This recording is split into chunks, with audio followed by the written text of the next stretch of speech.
Hello, welcome back to my channel. My name is Wu Ying and welcome to my first real video. So before, the previous video was an intro to the channel, but I want this to be in the format I want to make the rest of my videos. So let me know in the comments if this video is helpful. So as you can see, we're not looking too hot today. We had a pretty decent pullback yesterday and today, and it's not looking too good. But I know a lot of people are feeling scared and turning bearish, but before you panic, I just want to walk you through some things in this video that might help put things into perspective and hopefully bring some relief and show you that you don't need to stress. So if we compare this cycle to the previous bull market cycles, we can see that the average lasts around 471 days. And based on that, I just want to look in here and see where we are in this cycle, the current bull cycle. So I would say we're in the mid to late stages of this cycle.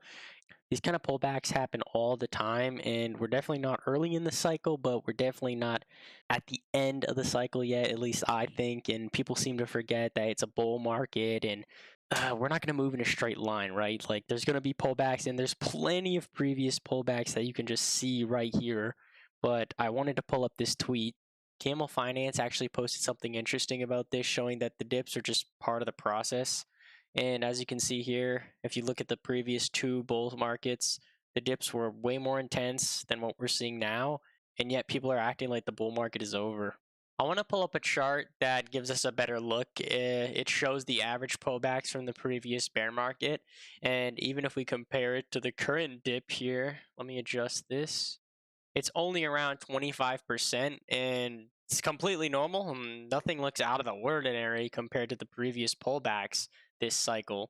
Every time we have cycle corrections and every time people seem to overreact, every time Bitcoin pulls back, people just start looking for a reason, but in reality, it's just what the market does. I don't even think there's a real bearish event going on. I just think it's a weekly cycle low and a normal retracement, but of course, people always need a narrative to attach to price action. For example, the current reason Bitcoin is dumping is because Donald Trump talked about imposing a 25% tariff on the EU. And honestly, I think the whole tariff situation is just a scare tactic for the US to assert its dominance and push its own agenda on the world stage.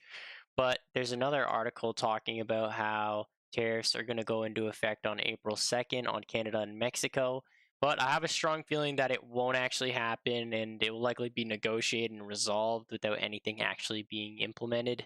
At the end of the day, these are all just narratives that get created after the fact. Bitcoin wasn't pumping when these stories weren't on the news, and it's not dumping because of them now. I just think these are the way the cycles play out, regardless of the headlines.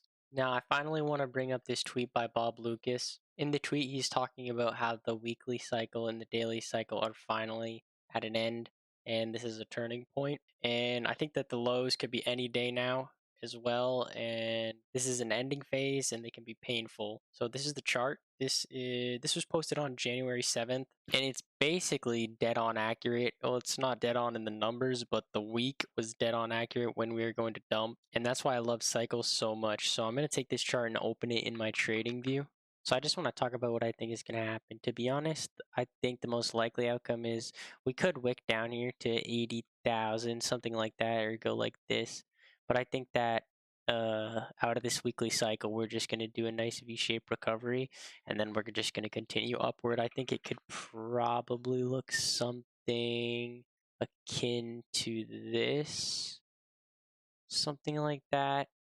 Yeah, something like that. And then once we finally do get going on a roll, I think something like that. Honestly, I think that would be the top. I'm looking at something like this. Bitcoin could also chop around for a while and do something like this and just stay in this consolidation range for a while before it goes up again. But I definitely do think in the immediate short term, we're going to see a quick recovery, something like this.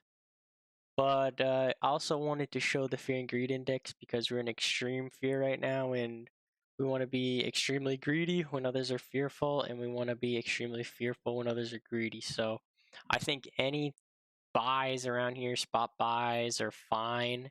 And if you want to do any trading positions, then I think opening them once we get a confirmation is going to be pretty good.